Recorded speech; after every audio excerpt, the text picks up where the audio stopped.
오늘은 창세기 말씀을 통해서 그 자리에 머물면서 왜 내 삶엔 변화가 없다고 말하는가, 이런 말씀을 함께 나누도록 하겠습니다.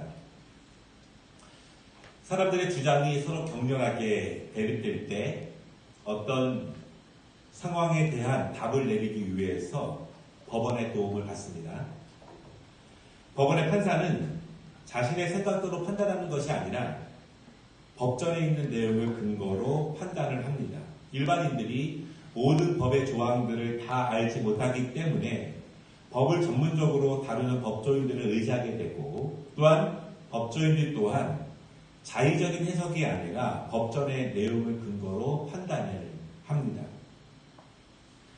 철학을 공부할 때 중요한 것은 원전들을 읽고 원전에 충실히 공부하는 것입니다. 예를 들면 소크라테스, 플라톤, 아리스토텔레스, 많은 원전들, 그 책들이 있습니다.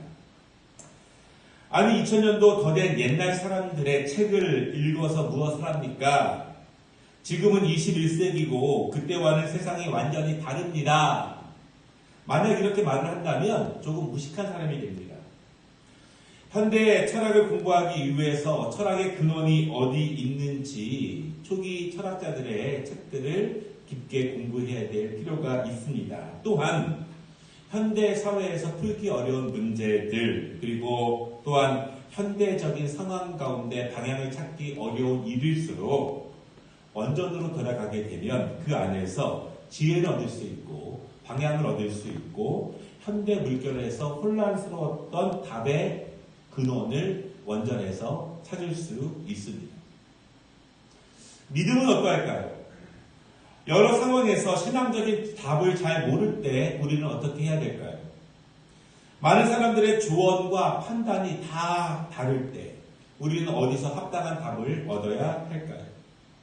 모두가 하나님의 뜻이라고 말을 하는데 각각의 의견들이 있는데 어떻게 나는 그 수많은 의견들 가운데에서 하나님의 뜻을 분별할 수 있을까요? 그때 다른 자료들보다 다른 사람들의 의견을 따르는 것보다 그때 성경에 주목해야 합니다. 원전에서 답을 찾아야 하는 것입니다. 아니 4000년도 더 된 옛날 이야기에서 무슨 답을 찾나요? 이렇게 말하거나 목사님 성경의 상황과 지금 21세기의 상황은 다릅니다. 이렇게 말한다면 기독교 신앙의 중심을 심각하게 놓치고 있는 것입니다. 성경에서 답을 찾아야 하고 원전에서 지혜를 얻어야 합니다. 어떤 사람들의 편협한 주장이나 어떤 상황에 매몰되어서 펼치는 논리들을 걸러내고 어떤 정치적인 목적이라든가 자기를 변호적으로 주장하는 그러한 것들에서 우리는 원전에서 말씀하시는 본래 뜻을 바르게 찾는 것이 중요합니다. 그래서 예로부터 성경을 캐논 이렇게 말했습니다. 본래 규범 이런 뜻입니다. 신앙이라는 것이 참 힘듭니다. 법처럼 강요되거나 반드시 해야 하는 책임이 있는 것이 아닙니다. 신앙생활에 온전히 참여하지 않는다고 해서 법적인 제재가 있는 것이 아니고 강제적인 압박이 있는 것도 아닙니다. 신앙은요, 온전히 자발성과 헌신성에 의해서 유지가 됩니다. 결국 그 자발성, 그 헌신성이 그 사람의 신앙의 정도를 나타냅니다. 그것이 그 사람의 헌신을 나타내고 그 성도의 영성을 자발성과 헌신성이 나타내는 것이 사실입니다. 보이지 않는 하나님의 존재, 살아계신 하나님의 능력, 눈으로만 읽는 성경, 귀로만 듣고 있는 설교, 그것이 내 마음에 팍팍 와 닿지 않는 성경의 내용들, 옛날 이야기로만 듣고 있는 하나님의 말씀들, 하나님이 계시다는 것은 알겠는데 아직 완전히 그것을 전혀 경험해보지 못한 나, 다른 사람들은 울며 기도하고 있는데 나에게는 왜 저러나 하고 쳐다보는 낯설음. 다른 사람들은 은혜에 감사하고 하나님의 역사에 대한 간증들이 넘쳐나는데 나에게는 그러한 모습들이 낯설게 되고 다른 사람의 이야기로만 들릴 때, 어떤 분은 손을 들고 찬양을 하고 간절한 마음으로 기도를 하고 말씀을 듣는데 귀에는 하나도 들어오지 않고 자꾸 다른 생각들이 더 많이 나고 예배에 집중하지 못하고 있는 나의 모습. 부모님은 예배를 드리라고 말씀을 잘 읽으라고 기도하라고 강요하고 있지만 나에게는 전혀 와닿지 않는 일들, 왜 그래야만 하는지 전혀 실감이 나지 않는 내용들. 신앙은 참으로 어렵습니다. 자발성과 헌신성에 의존하기 때문에 그렇습니다. 각 사람마다 경험하는 하나님의 존재 여부와 능력이 다 다릅니다. 그래서 신앙의 정도가 다르고 영성이 다르고 헌신성과 열심이 다를 수밖에 없습니다. 성도들에게 가장 많이 받는 질문이 있다면 무엇일까요? 신앙생활을 하고 있는 성도들이 가장 많이 고민하고 질문하고 있는 내용이 있다면 그것이 무엇일까요? 많은 성도들이 하나님의 존재 여부와 능력의 여부에 대해서 머뭇거리고 있다면, 망설이고 있다면 그 이유는 무엇일까요? 많은 성도들이 예배의 온전성과 온전한 참여, 그리고 신앙생활에 대한 헌신도와 그 참여에 대해서 주저하고 있는 이유는 무엇일까요? 이론적으로만 알고 있는 하나님의 사랑, 그 사랑을 실제로 가슴 깊이 느끼지 못하는 이유는 무엇일까요? 그것은 결국 하나님의 역사와 능력이 나에게는 실질적으로 별로 와닿지 않기 때문에 그렇습니다. 하나님이 계시다는 것은 알겠지만 그 하나님이 나의 하나님이 되시는가에 대해서는 잘 모르기 때문에 그렇습니다. 정말 내가 필요로 할 때, 내가 원할 때, 내가 간절히 사모할 때 하나님이 정말 나를 돕고 계시고 인도해 주고 계시는지에 대해서 내가 잘 느끼지 못하기 때문에 그렇습니다. 그것이 사실 신앙생활을 하고 있는 많은 성도들의 고민입니다. 신앙생활을 더 뜨겁게 하지 못하는 이유일 수 있습니다. 더욱더 강력하게 헌신적으로 자발적으로 하나님을 붙잡지 못하는 이유가 거기에 있을 수 있습니다. 그런데 이렇게 말씀을 드리고 싶습니다. 그 자리에 머물면서 왜 내 삶엔 변화가 없다고 말합니까? 조금 강한 말씀처럼 느끼지만 가장 정확한 답일 수 있습니다. 내 가슴을 찌르는 말일 수 있지만 우리가 한 번쯤은 성장하기 위해서, 도약하기 위해서 심각하게 고민해야 할 답이라고 생각합니다. 조금 전에 신앙생활하면서 많은 성도들의 고민을 이야기했습니다. 그 답을 우리가 어디서 찾아야 할까요? 하나님의 말씀 가운데 아브라함의 이야기로부터 답을 찾고자 합니다. 믿음의 원전, 신앙의 원전은 뭐니 해도 아브라함입니다. 아브라함은 믿음의 조상이에요. 믿음만으로 섬기는 하나님, 이 아브라함의 이야기가 우리의 신앙의 모델이 됩니다. 무엇보다 하나님이 어떻게 역사하셨는가, 하나님이 어떻게 일하시고 계신가, 하나님이 어떻게 세우시고 계신가, 믿음의 사람은 어떻게 반응하고 있는가, 그 원전이 아브라함입니다.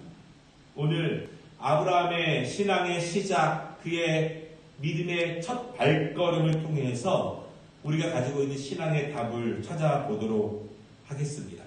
오늘 말씀을 통해서 은혜를 받고 또한 도전이 되는 시간 되시기를 주님의 이름으로 축복합니다. 첫 번째는요, 아브라함은 들었다. 모든 신앙은 듣는 것으로 시작합니다. 듣지 않고 신앙생활을 시작한 사람은 아무도 없습니다. 모든 사람은 하나님에 대해서, 복음에 대해서, 천국에 대해서, 영원한 생명에 대해서 누군가로부터 들으면서 신앙을 시작합니다. 물론 듣는다고 해서 모두 신앙에 입문하는 것은 아닙니다. 듣는 것이 중요한 시작이 될 수 있지만 듣는 것이 아무것도 아닐 수도 있습니다. 일단 들으면 그냥 무시하고 흘러보낼 수도 있습니다. 그러나 자꾸 들으면 호기심이 생깁니다. 생각을 하게 되고 고민을 하게 되고 비교해보고 확인해 보려고 합니다. 그것이 정말인지 그것이 진짜인지 과연 그렇게 될 것인지 수많은 고민을 하고 수많은 탐구를 합니다. 왜냐하면 신앙에 내 인생을 걸어야 하는 문제라면 내 삶에 상당히 많은 수고와 헌신을 걸어야 하는 문제라면 내 삶에 상당히 많은 열심과 열정을 걸어야 하는 문제라면 단순하게 갑자기 결정하지 않습니다. 많이 생각하고 많이 비교해 보면서 내가 들은 그 내용에 나를 온전히 집중할 수 있을까? 거기에 내 인생을 올인할 수 있을까? 내 헌신과 열정을 자발적으로 그 안에 포함시킬 수 있을까에 대해서 우리를 심각하게 고민하면서 말씀 안으로 들어오게 됩니다. 아브라함은 들었습니다. 그가 들은 것이 무엇일까요? 그가 들은 것은 하나님의 말씀입니다. 들은 내용이 무엇일까요? 1절부터 3절까지의 말씀인데요. 여호와께서 아브라함에게 이르시되 너는 너의 고향과 친척과 아버지의 집을 떠나 내가 내게 보여줄 땅으로 가라. 내가 너로 큰 민족을 이루고 내게 복을 주어 내 이름을 창대하게 하리니 너는 복이 될지라. 너를 축복하는 자에게는 내가 복을 내리고 너를 저주하는 자에게는 내가 저주하리니 땅의 모든 족속이 너로 말미암아 복을 얻을 것이라 하신지라. 오늘 아브라함이 들은 말씀은 두 가지로 구성이 됩니다. 첫 번째는요, 이 들음 안에는 떠나라고 하는 명령이 있습니다. 어디서 떠납니까? 그것은 고향을 떠나라는 말씀이에요. 하나님을 섬기려면 고향을 떠나야 합니까? 이렇게 물어본다면 떠나야 합니다. 새로운 환경으로 떠나야 합니다. 아브라함의 고향 우르가 어떤 곳입니까? 저 지도를 보시면 그것은 메소포타미아 문명의 발상지 인근에 있습니다. 당시 최고로 문화가 번성하던 곳이에요. 더불어 티그리스강, 유프라테스강 주변입니다. 엄청난 곡창 지역입니다. 많은 사람들이 몰려있는 곳이고 다양한 사람들이 사는 곳이고 문화가 아주 번성한 곳입니다. 더불어 많은 우상들이 있는 지역이에요. 높은 수준의 문명에는 많은 우상들이 있었고 수많은 신전들이 있었고 그 우상을 섬기는 문화들이 널려있는 곳입니다. 거기서 떠나라는 것입니다. 새로운 환경으로 가라는 것이고 그 자리에서는 하나님을 바로 섬길 수 없다는 것이 아브라함이 들은 말씀입니다. 그런데 이렇게 말하는 분들이 있습니다. 마음이 중요하지 환경은 중요하지 않습니다. 저는 결심하면 주변 환경에 따라서 흔들리지 않습니다. 어디에 있는 것이 중요한 것이 아니라 마음을 어떻게 먹고 어떻게 노력하느냐, 그러면 새로운 길로 갈 수 있습니다. 이렇게 말하는 분들이 있습니다. 그러나 사실 이러한 말은요, 잘 맞지 않습니다. 자신의 능력을 너무 과대히 평가하는 것입니다. 주변 환경의 힘을 너무 낙관합니다. 자신의 마음이 얼마나 쉽게 포기되어지고 자신의 결심이 얼마나 쉽게 포기되어지는지 스스로에 대한 자기 성찰이 너무나 부족할 때 나오는 답변들입니다. 그렇게 강하다면 왜 내 결심은 3일 만에 끝나는가?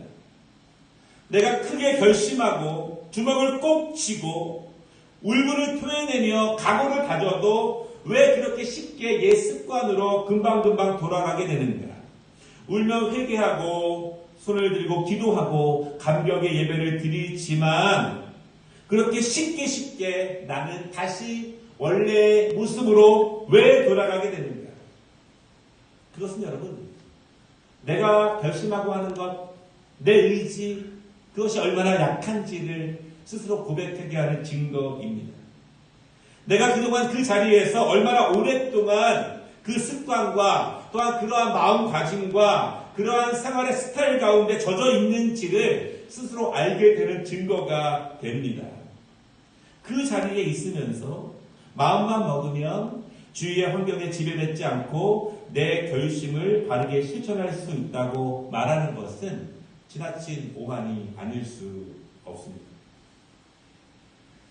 그 자리에 머물면서 왜 내 삶에 변화가 없다고 말하는가? 그 자리에선 아무리 새롭게 결심해도 자꾸 포기하는 변명만, 자기 변호만 반복하게 됩니다. 그 자리에 계속 있으면 마음이 원유로 돼 약한 자신의 육신을 계속 한탄만 하게 됩니다. 그 자리에 계속 있으면 나에게 익숙하고 내가 편안한 그 자리에 있으면 결국 들은 것이 나에게 능력이 되는 것은 불가능합니다. 그래서 하나님은 아브라함에게 그 고향 갈대아 우르를 떠나라 이렇게 말씀하십니다. 두 번째 아브라함이 들은 말씀 안에는 약속이 들어있습니다. 아브라함은 약속을 들은 것입니다. 아무 말이나 들은 것이 아닙니다. 다른 사람에게 한 말을 들은 것이 아닙니다. 하나님께서 아브라함에게 하신 말씀을 아브라함이 들었습니다. 다른 사람에게 하신 말씀으로 들으면 나와는 전혀 관계가 없는 말씀이 됩니다. 모두에게 하신 말씀으로 들으면 내가 그 말씀을 붙잡아야 할 강도가 현저하게 약화됩니다. 아브라함에게 하신 말씀, 그를 지목하셔서 그에게 하신 그 말씀을 들어야 합니다. 나를 지목해서 나만을 꼭 집어서 하신 그 말씀 안에는 약속이 있습니다. 이것이 믿음의 본질입니다. 나를 꼭 집어서 주시는 하나님의 말씀 가운데에는 하나님의 약속이 있습니다. 그냥 이야기를 듣는 것이 신앙의 본질은 아닙니다. 그냥 이야기를 들으면 혹시나 내 마음에 약간의 울림이 있을 수 있지만 그것이 나의 능력의 진정한 본질이 되는 것은 아닙니다. 나를 향한 하나님의 약속을 듣는 것입니다. 나를 향한 하나님의 계획을 듣는 것입니다. 나를 향한 하나님의 사랑을 듣는 것입니다. 그것이 바로 듣는 거예요. 말씀을 듣는 것. 모두에게 다른 사람에게 주시는 것이 아니라 나를 향한 하나님의 말씀을 듣고 그 안에 숨겨진 나를 향한 하나님의 약속을 듣는 것. 그것이 우리의 믿음의 본질입니다. 그래야 헌신할 수 있습니다. 그래야 집중할 수 있습니다. 그래야 그것이 우리에게 진정한 능력으로 거듭남의 비밀로 나아가게 됩니다. 그때 그 하나님이 나의 하나님이 되시고 그분이 나를 사랑하시고 나를 구원하시고 내 삶 가운데 깊이 걸음걸음 인도하시는 하나님으로 믿어지게 됩니다. 우리가 눈을 감든 눈을 뜨고 있든 내가 입을 열어 말하지 않아도 우리 귀에는 수많은 이야기들과 수많은 소음들이 들려옵니다. 다른 사람의 소리들, 컴퓨터의 소리들, 방송의 소리들, 내 집중을 흐리고 있는 소리들, 그리고 그런 소리에 익숙해져 있는 우리들, 가만히 있지 못하는 우리들의 모습, 무엇인가 들려오지 않으면 아무것도 못하고 주저하는 우리들. 그래서 정말 중요한 나를 향한 음성을 구별하지 못하고 있는, 집중하지 못하고 있는 우리들. 수많은 말씀들 가운데 나를 향한, 나를 부르시고 계시는 나를 향한 그 말씀을 붙잡지 못하고 있는. 주변의 소리에 너무 집중하면 나를 지목하여 말씀하시는 하나님의 약속의 말씀과 계획의 말씀을 잘 듣기에 어렵습니다. 오늘 두 번째 말씀은요. 아브라함은 떠났습니다. 그 자리에 머물러 있으면서 왜 내 삶에는 변화가 없다고 하는가? 그 자리에 머물러 있으면서 왜 내 삶에는 하나님의 도우심이 없다고 하는가? 이에 대해서 믿음의 원전, 최초의 믿음의 사람 아브라함은 뭐라고 말하고 있습니까? 아브라함은 떠났습니다. 그가 들은 말씀을 흔한 말씀으로 여기지 않았습니다.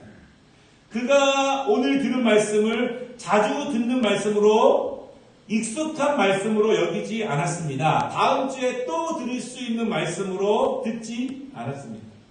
아브라함은 자신을 주목해서 주신 그 말씀을 살아계신 하나님의 말씀으로 받았고 축복의 기회로 여겼고 변화를 위해서 떠났습니다. 새로운 피조물로 여기기 위해서 그 자리를 하나님의 약속을 믿고 과감하게 떠났습니다. 익숙한 자리를 떠났고 편한 자리를 떠났고 주위에 소음이 많은 자리를 떠났고 마음을 하나님께 집중하기 어려운 자리를 떠났고 주위를 돌아보면 새로운 결심이 쉽게 포기시킬 수밖에 없는 그러한 주변 환경에서 아브라함은 떠납니다. 결국 제대로 들었다고 하는 증거는 떠나는 것입니다. 결국 그 말씀이 나를 향한 나에 대한 말씀으로 들음의 증거는 떠나는 것입니다. 이것이 중요해요. 제대로 들은 것은 행함과 떠남으로 나타나게 됩니다. 부모님이 자녀들에게 여러 가지 말을 합니다. 자녀들은 귀를 가지고 그 이야기를 듣습니다. 그러나 흘려듣죠. 부모님의 말씀을 중요하지 않게 듣습니다. 또 그 소리 이렇게 듣습니다. 나중에 해도 괜찮습니다. 이렇게 듣습니다. 나는 결심만 하면 언제든지 그 일을 하는 것은 문제도 아닙니다. 그렇게 스스로 오만하게 생각하며 들을 때도 있습니다. 아니면 내가 이미 알고 있는 것을 부모님은 또 반복하는구나 이렇게 생각하면서 듣습니다. 그것은 제대로 듣는 것이 아니겠죠. 그것은 소음을 듣는 것과 마찬가지입니다. 그것은 진정한 들음이 아닙니다. 들은 것을 지금 해야 하는 것으로 듣는 것이 핵심입니다. 우리 기독교 전통에서 믿음의 사람들의 가장 중요한 단어가 있다면 즉시 신실하게 이 단어입니다. 하나님이 나에게 말씀하시면 즉시 그리고 신실하게 들은 것이 나에게 진정한 축복이라는 사실을 깨닫고 즉시 신실하게 떠나며 행동으로 옮기는 믿음, 그것이 핵심입니다. 내가 지금 들은 것이 하나님이 나를 지목하여 말씀하시는 것이 나를 가장 사랑하시는 분으로부터 나를 가장 복되게 인도하는 하나님의 신령한 비밀이라는 것을 인정하고 즉시 신실하게 그 길을 걸어 가시는 것입니다. 5절을 보면은요, 아브라함은 즉시 떠났습니다. 모든 것을 가지고 떠났습니다. 그는 아내를 데리고 떠났습니다. 모든 소유를 이끌고 떠났습니다. 가까운 곳으로 떠나지 않았습니다. 금방 갔다가 올 수 있는 곳으로 떠나지 않았습니다. 생각나면 아쉬우면 다시 돌아올 수 있는 곳으로 떠나지 않았습니다. 아주 먼 곳, 다시 어려운 곳, 다시 오기 어려운 곳. 가뭄이 들어도 고향으로 돌아가지 못하고 애굽으로 갈 만큼 먼 곳으로 떠났습니다. 완전히 떠난 것이고 완전히 들은 것을 완전히 행동으로 살아갔습니다. 그때 7절 말씀을 보면은 하나님은 아브라함에게 주신 말씀을 다시 주십니다. 그리고 아브라함은 그곳에서 하나님께 찬미의 예배를 드립니다. 말씀이 이루어지고 그에 대한 하나님의 말씀을 그가 믿음으로 받았습니다. 말씀을 마치겠습니다. 아브라함이 갈대아 우르에 살면서 거기에 살면서는 하나님을 섬길 수 없었을까요? 물론 섬길 수도 있었을 거예요. 갈대아 우르에서도 신앙생활을 하고 예배생활을 할 수 있었을 것입니다. 그러나 분명한 것은 갈대아 우르에 사는 아브라함은 늘 이렇게 스스로에게 질문했을 것입니다. 왜 나에게는 하나님의 능력이 나타나지 않는가? 왜 나에게는 하나님의 축복이 임하지 않는가? 나는 예배 생활을 하고 있는데, 기도하고 있는데, 왜 내 삶에는 그 변화와 축복이 임하지 않는가? 계속 그런 질문을 반복하고 있었을 것입니다. 오늘 아브라함은 들었습니다. 그리고 떠났습니다. 지금 우리도 듣고 있습니다. 우리가 듣고 있는 것은 무엇입니까? 하나님께서 나를 지목하여서 나에게 말씀하시는 그 들음, 내가 듣고 있는 것은 무엇입니까? 그리고 하나님이 말씀이 지시하시는 그곳으로 떠날 것인가 말 것인가? 우리의 질문이 언제 끝날 것인가? 이 말씀이 우리에게 은혜와 도전이 되시기를 주님의 이름으로 축복합니다. 기도하겠습니다. 하나님 아버지, 말씀이 이루어짐을 경험하는 은혜와 풍성한 감격의 삶을 살아갈 수 있도록 도와주시옵소서. 말씀이 이루어지는 것이 먼 나라의 이야기가 아니라, 오래전 믿음의 사람들의 이야기가 아니라 오늘 나에게 이루어지는 나의 이루어짐의 말씀이 될 수 있도록 하나님 도와주시옵소서. 그 말씀들이 나에게 이루어지게 하시고 나에게 들리게 하시고 내 삶에서 말씀의 능력들이 나타날 수 있도록 하나님 도와주시옵소서. 우리가 어디에서 떠나야 합니까? 내가 떠나지 못하는 그곳이 무엇입니까? 내가 머뭇거리고 있는 것이 무엇입니까? 모른다면 말씀해 주시고, 안다면 약속을 믿고 떠날 수 있는 은혜도 허락하여 주시옵소서. 예수님의 이름으로 축복하며 기도 올리옵나이다.